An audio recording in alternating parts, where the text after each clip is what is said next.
palabra del Señor. Yo quiero compartir con vosotros una palabra que, siguiendo, como decimos, la línea de pensamiento que tenemos ahí, que estamos teniendo en estos domingos atrás, pero desde hace 2 semanas, esta va a ser la tercera predicación, porque es que vino hoy el mensaje, ha venido como algo de Dios, ¿no? Para tomar la Santa Cena que la vamos a tener ahora. Y es el siguiente texto que le sigue a lo que compartimos el domingo pasado. Si os dais cuenta, sin querer, pero queriéndolo, porque ya lo sabía el Señor, evidentemente sin querer humanamente, pero sí el Espíritu, vamos a compartir entre el domingo pasado y este domingo el capítulo 1 de Primera de Corintios. Lo vamos a estudiar no de la manera como a nosotros nos gusta estudiar la Escritura, desde esa profundidad, pero sí sacándole algunas cuestiones importantes para la Iglesia. Estamos en el capítulo 1, leímos el domingo pasado, versículo 17 al 24, y en esta mañana vamos a leer en Primera de Corintios, capítulo 1, del 25 al 31, los siguientes versículos.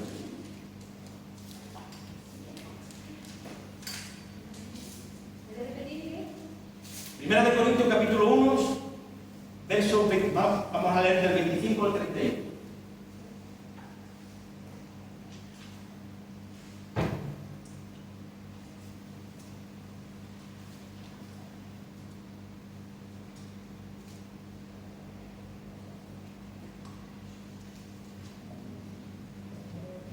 Carolina, ¿quieres orar en esta mañana? Dar gracias por la ofrenda y orar por la palabra. Más que por la palabra, por mí. Porque yo sé que necesita de Dios. La palabra del Señor es su palabra. El vaso que Dios utiliza, el instrumento que Dios utiliza, el que necesita la bendición de Dios. Amén. Señor Jesús, queremos darte la gracia, Dios mío, por la ofrenda que tú nos has permitido. Sí, Señor. Podamos darte, Dios mío, porque tu palabra dice, Dios mío, que tú bendices al corazón alegre, Señor. Te pedimos, Dios mío, que tú des, Dios mío, la gracia a las personas que la ministran, Señor, y que seas tú, Dios mío, poniendo en nuestros corazones, Dios mío, este deseo, Dios mío, de poder, Dios mío, aportar para poder servir en tu presencia, Dios. Bendice, Dios mío, la vida del pastor Miguel, Señor, que es el que trae la palabra, Dios mío, que tú, Dios mío, es el que has permitido, Dios mío, que él pueda traer para compartir a nuestra vida, Señor. Te pedimos, Dios mío, que desde ya, Señor, tú uses su boca, Señor, para que él pueda hablar en nuestra vida, Señor, y que nuestros corazones, Dios mío, estén dispuestos a obedecerla, Señor, a poner en práctica en todo tiempo lo que él habla, Dios mío, Dios, aquí en este lugar, Señor. Bendícelo, Señor, y dale sabiduría, Dios mío.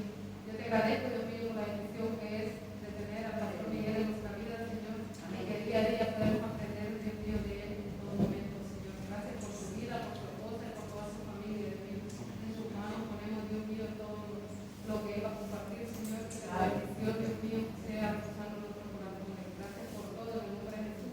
Amén, amén, amén. Gloria a Dios. Gracias, mi hermana. Vamos al texto. Verso 25.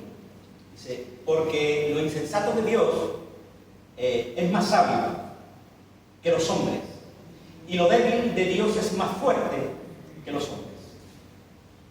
Pues mirad, hermanos, vuestra vocación, que no sois muchos sabios según la carne, ni muchos poderosos, ni muchos nobles, sino que lo necio del mundo escogió Dios para avergonzar a los sabios, y lo débil del mundo escogió Dios para avergonzar a los fuertes, y lo vil del mundo y lo menospreciado escogió Dios, y lo que no es, para deshacer lo que es, a fin de que nadie se jacte, a fin de que nadie presuma, a fin de que nadie quiera llevarse la gloria y los aplausos que no le pertenecen.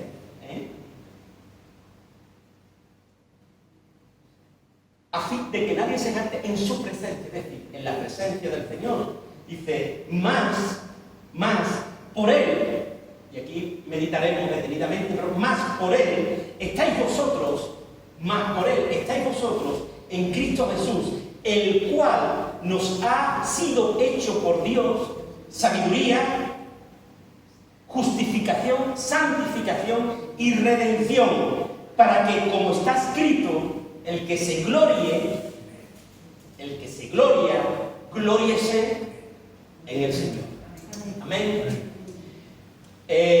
Poniéndonos en esa línea de pensamiento que estamos teniendo, y en esta tercera predicación, tercer mensaje, vida para siempre, el verdadero mensaje que poníamos la semana pasada, esta semana es el verdadero mensaje, Cristo, gloria del mensaje, Cristo, gloria del mensaje, es nuestro hermano Josué, gracias por el trabajo, porque está subiendo, como sabéis, los mensajes a las redes sociales, y desde aquí a aquellas personas que nos ven domingo tras domingo durante la semana, pues que sigan las predicaciones, de que este mensaje también será subido en estos días para que puedan llevar todo el contenido de las predicaciones que estamos haciendo, saber que se sube al Facebook, que se sube a YouTube, y que estamos ahí compartiendo la palabra para que los hermanos que no pueden asistir por una causa u otra también sigan los mensajes. Aunque desde aquí todos los hermanos que nos ven y personas que nos vean, que el Señor las bendiga de manera sobrenatural. Amén, hermanos.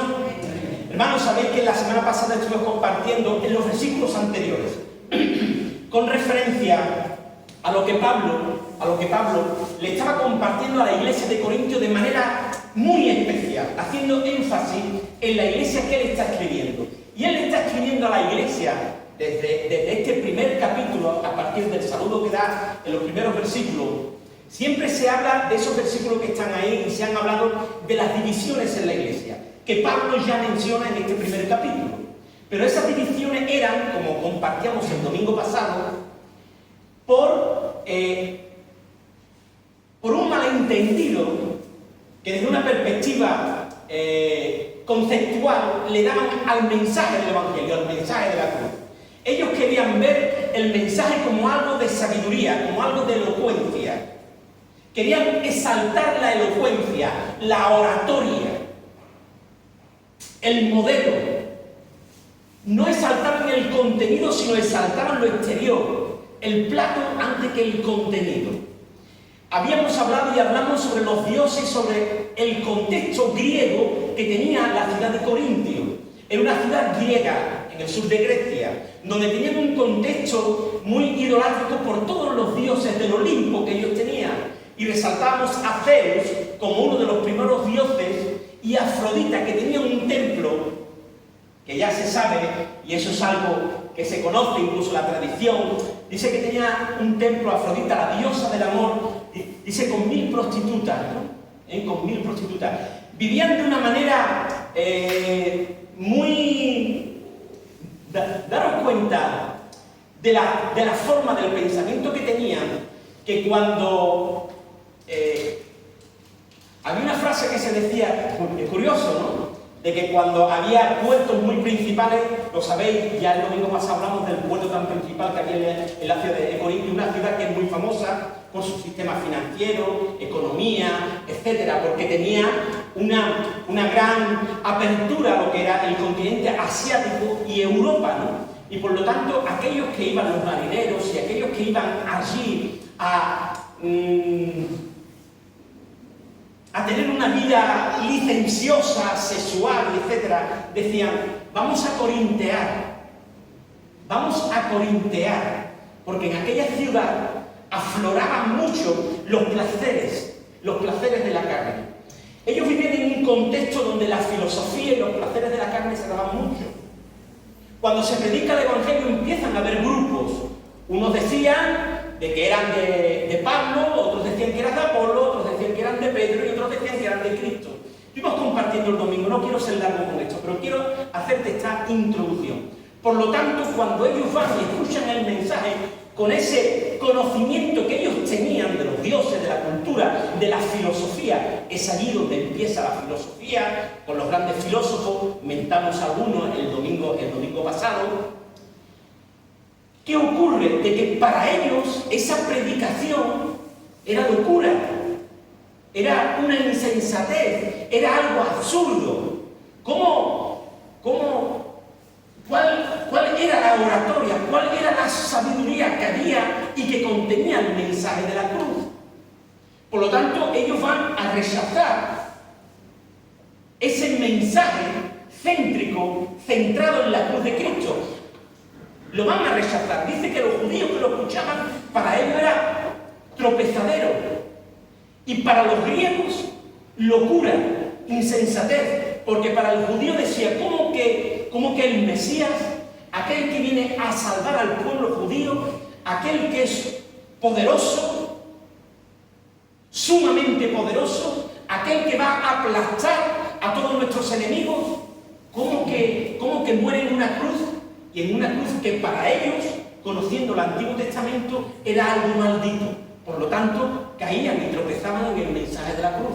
Para los griegos, aquellos que tenían filosofía, como decía, bueno, si nuestros dioses del Olimpo vienen aquí a tener placeres, a degustar todo lo que hay aquí, aún aquellos que despreciaban, como Sócrates, Platón, que decían de que el cuerpo era la cárcel del alma, ¿cómo que Dios se va a acercar y va a morir en la cruz del Calvario? Eso es de loco, eso es una tontería. Esa es la palabra griega que está en el texto, eso es una tontería, eso es algo absurdo, eso es una insensatez. Por lo tanto, rechazan ese poder de la predicación para ellos, porque la quieren ver envuelta en sabiduría humana, en elocuencia. Y Pablo le dice, oye, no me envió Cristo a bautizar, sino a predicar el Evangelio, no con sabiduría de palabras, para que no se haga vana la cruz de Cristo. Vacía la cruz de Cristo. El mensaje, el poder del mensaje no radica en la elocuencia ni en la sabiduría. El poder del mensaje está en el poder de Dios que radica en la cruz de Cristo. Amén. Querida iglesia, la iglesia, los evangélicos, tenemos que volver a la palabra. Quiero decírtelo esta mañana. Tenemos que volver a la palabra, al mensaje céntrico de la cruz de Cristo. El domingo pasado le recordaba a una hermana al salir a acabar una frase que le dijo uno de los mayores predicadores que había en la historia, que fue Spurgeon, Karl Spurgeon, que le dijo a una hermana, a una anciana, que se le acercó y le dijo, pastor, siempre que lo oigo, llevo muchos años escuchándolo, y siempre que lo oigo le escucho hablando de lo mismo. Y dice que Karl Spurgeon le cogió la carita a esa anciana y le dijo con mucho amor, tienes razón, querida hermana, empiece por donde empiece, siempre acabo en la cruz de Cristo. Querida iglesia, no busques mensajes elocuentes, no busques sabiduría humana, no busques milagros que te vendan o sanidades que te vendan.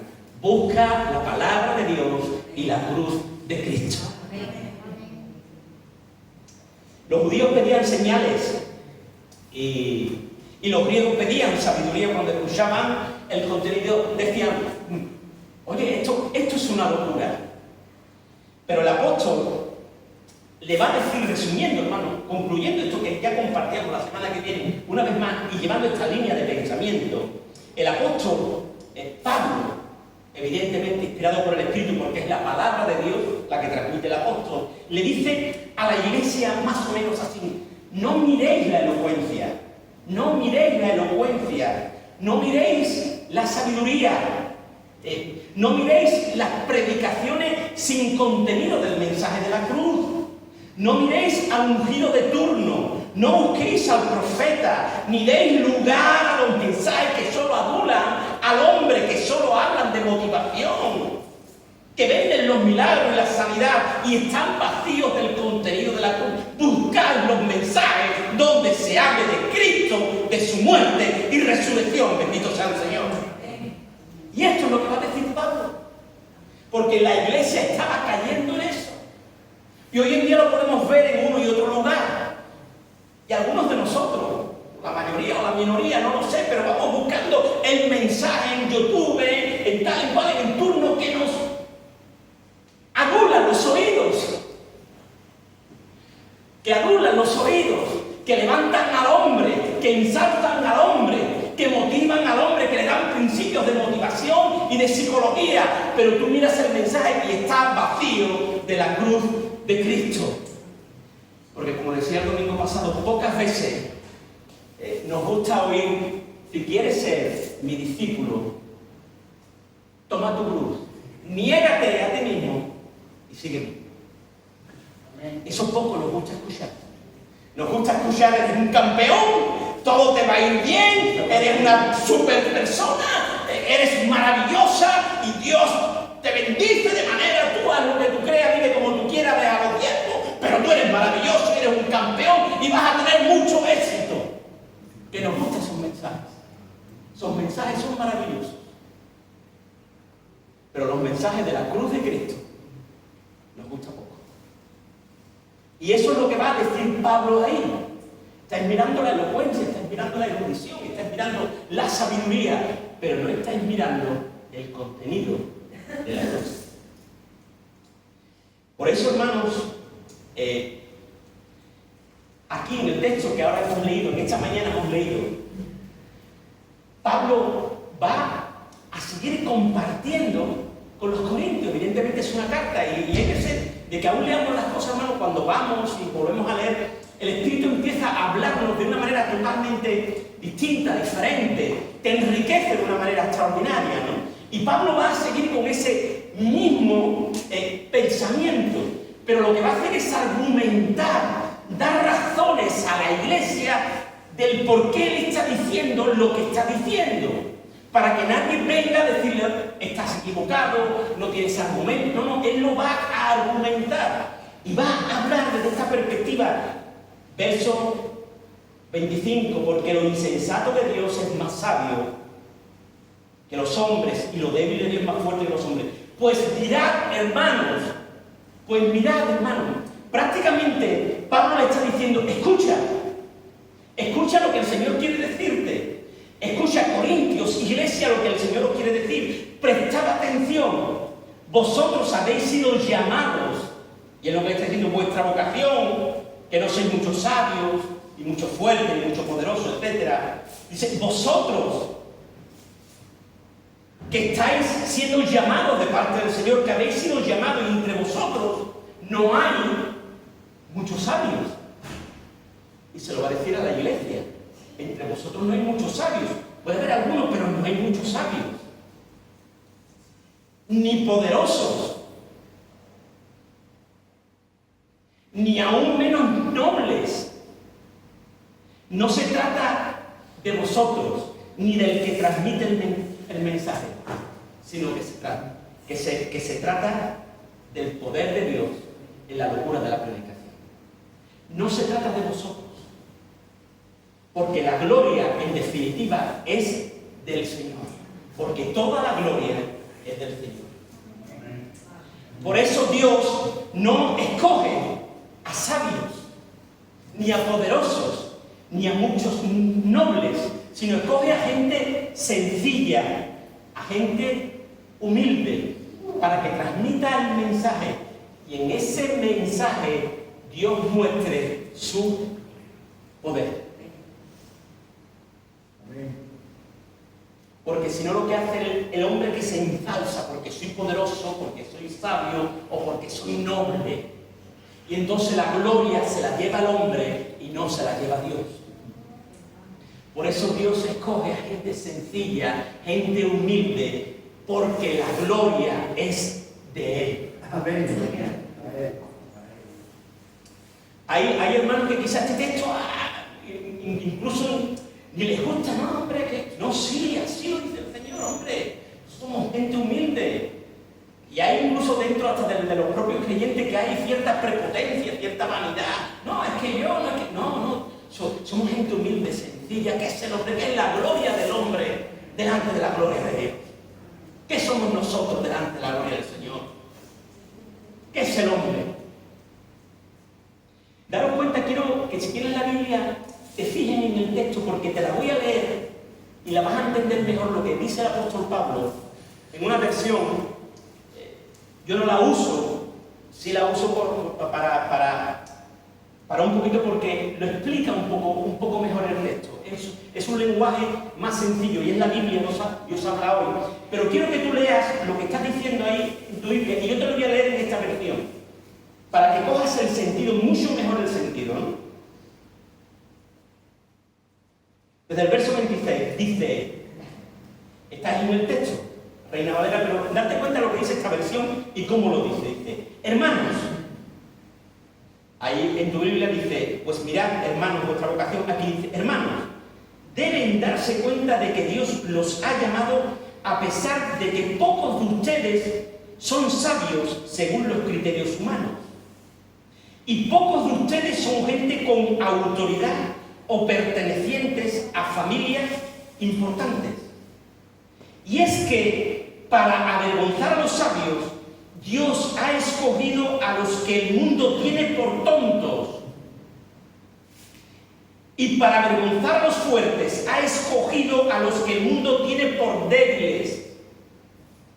Dios ha escogido a la gente despreciada y sin importancia de este mundo, es decir, a los que no son nada, para anular los que son algo, aleluya, así que nadie podrá presumir delante de Dios, porque la gloria es de Dios. Amén. Aleluya. Qué bueno. He visto algunas versiones también, la nueva versión internacional, pero esta versión, Dios habla hoy también del lenguaje actual, pero esta versión que se usa mucho con los niños, ¿verdad? Cuando se da clase dominical, la Biblia, Dios habla hoy, está en un lenguaje muy sencillo. Y viendo en el contexto, me gustó esto porque captas lo que quiere decir el apóstol Pablo de parte del Espíritu de Dios. De parte del Espíritu de Dios. Evidentemente, Dios está ahí. Y quiero pararme en este texto, querido hermano y hermana. Y quiero decirte algo a ti. Tú que muchas veces te has preguntado o has dicho, bueno, Señor, ¿y yo quién soy? Yo no valgo, yo no tengo, yo no sé, yo no puedo, yo soy una persona muy sencilla, soy una persona muy humilde. Quiero decirte en esta mañana, y no lo digo yo, quiero que te lo metas en tu cabeza, y más que en tu cabeza, en el corazón. Te dice el Señor en esta mañana que a ti te ha escogido Dios para avergonzar a los sabios, a los poderosos. A ti te ha escogido Dios, como escogió a aquellos, que dice el texto en Hechos de los Apóstoles, que eran sin letra y del vulgo. Porque en ellos se glorificaba el Señor y en ellos se desataba el poder de Dios, porque el poder de Dios es para salvación. Bendito sea el Señor. Amén. A ti te ha escogido el Señor. Quizás tú muchas veces como yo, bueno, Señor, yo qué sé, yo quién soy para que tú, pues a ti, querida hermana y querido hermano, a ti te ha escogido el Señor para avergonzar lo que no es. A ti, porque en ti el Señor se quiere perfeccionar y en ti el Señor se quiere llevar toda la gloria y toda la honra que a Él solamente le pertenece. A ti, querida alma. Y esto le estaba diciendo Pablo a los Corintios, oye, que entre vosotros, ¿cuántos sabios hay aquí? ¿Cuántos nobles hay aquí? Dice otra versión, de cuna importante, de familia importante, de cuna. ¿Cuántos hay aquí? ¿Cuántos poderosos? Y cuando habla este texto en el contexto de poderosos, está hablando de aquellos que puedan mover ejércitos. ¿Cuántos poderosos hay aquí? Pues aquí Dios ha escogido, Dios te ha escogido a ti para llevar su mensaje. Porque en ti se quiere glorificar el Señor. En ti se quiere glorificar el Señor. Versículo 30. Y ahí vamos ya acabando. Dice el verso 30. Mas por Él estáis vosotros en Cristo. Por Él. No es por la sabiduría, no es por la elocuencia, no es por la oratoria, es por Cristo Jesús. Por Él estáis vosotros en Cristo. Verso 30 dice, por Él estáis vosotros en Cristo Jesús, el cual nos ha sido hecho por Dios sabiduría, justificación, santificación y redención. Toda la gloria es de Dios. Amén. No es de los hombres. no es de sus mega iglesias, de sus grandes discursos, de su oratoria, de sus milagros o de sus conciertos. La gloria es de Dios.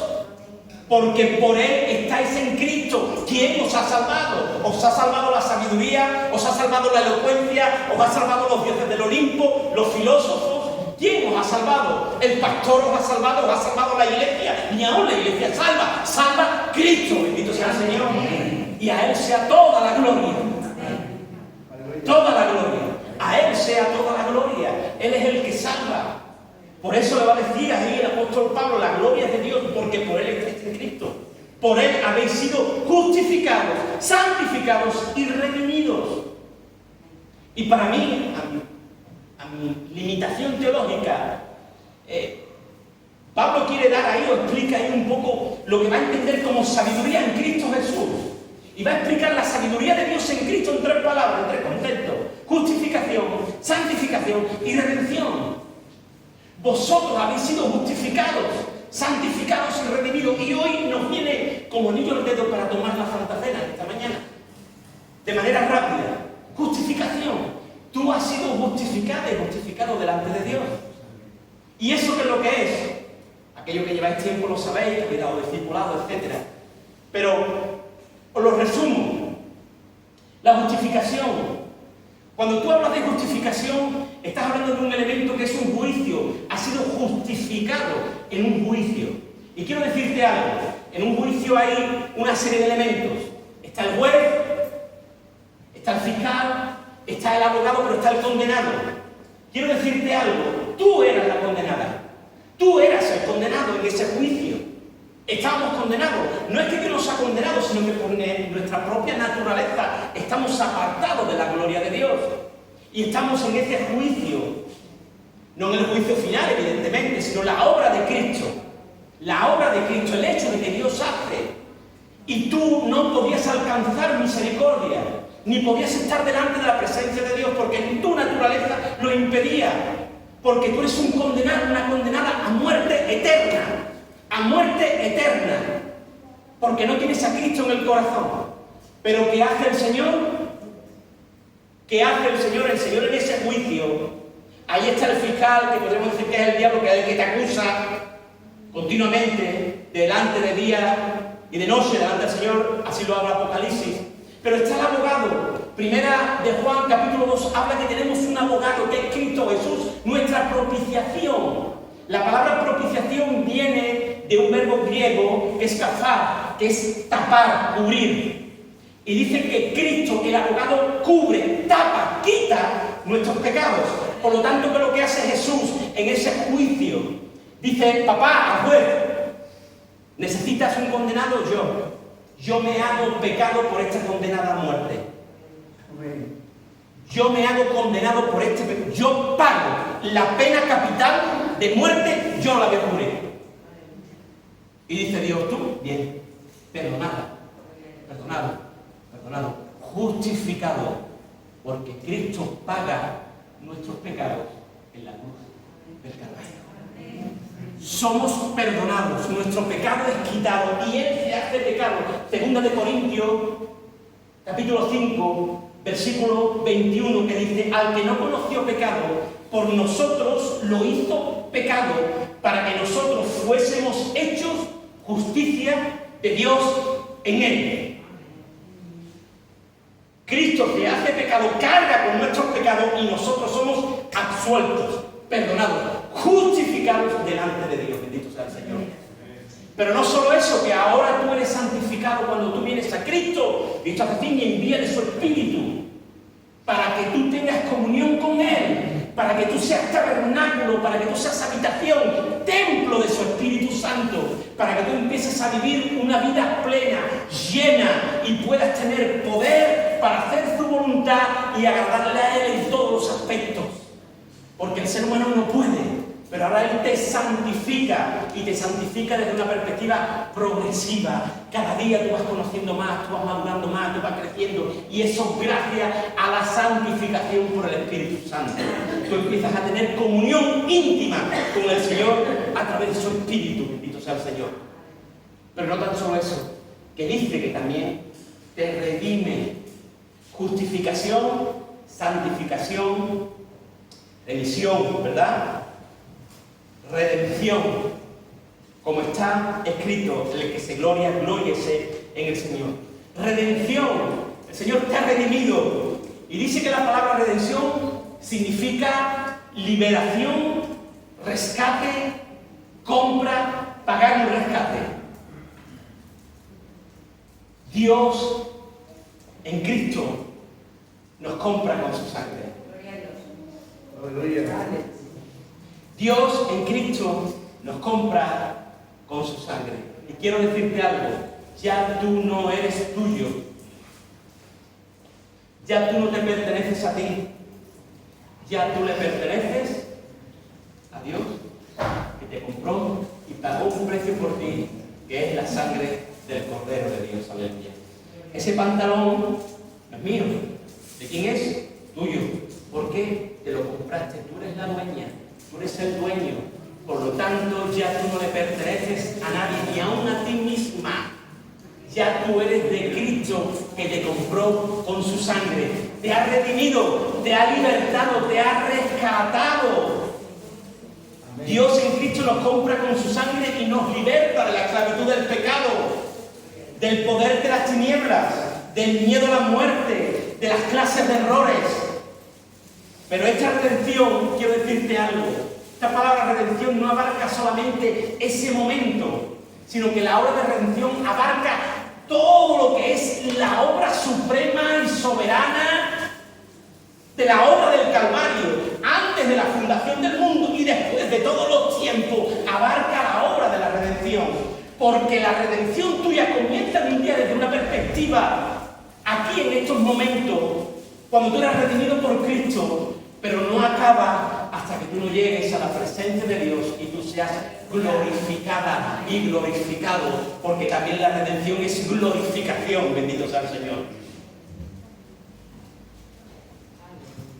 Dios nos redime, el Dios Todopoderoso, su presencia con nosotros, su presencia gloriosa. Y como está escrito en ese versículo 31 al final, que dice, para que como está escrito, el que se gloria, glóriese en el Señor. El que se gloria, glóriese en el Señor. Gracias a Él. Toda la gloria y las gracias a Él. No a la sabiduría humana, no a la elocuencia en grandes discursos ni a hombres ungidos, sino a Dios. Toda la gloria a Dios, porque Él es el que hace la obra redentora en nuestras vidas. Querida iglesia, querido hermano y hermana, volvamos a la palabra, volvamos a la predicación cristocéntrica, volvamos a llenar los mensajes de la cruz de Cristo, volvamos a ese mensaje de consolación, a ese mensaje de misericordia, a ese mensaje de salvación, a ese mensaje de poder, porque este es el mensaje que trae vida y vida en abundancia. Amén, querido hermano, querida hermana, que Dios te bendiga en esta mañana. Vida para siempre, el verdadero mensaje, Cristo, gloria del mensaje. Amén, hermanos.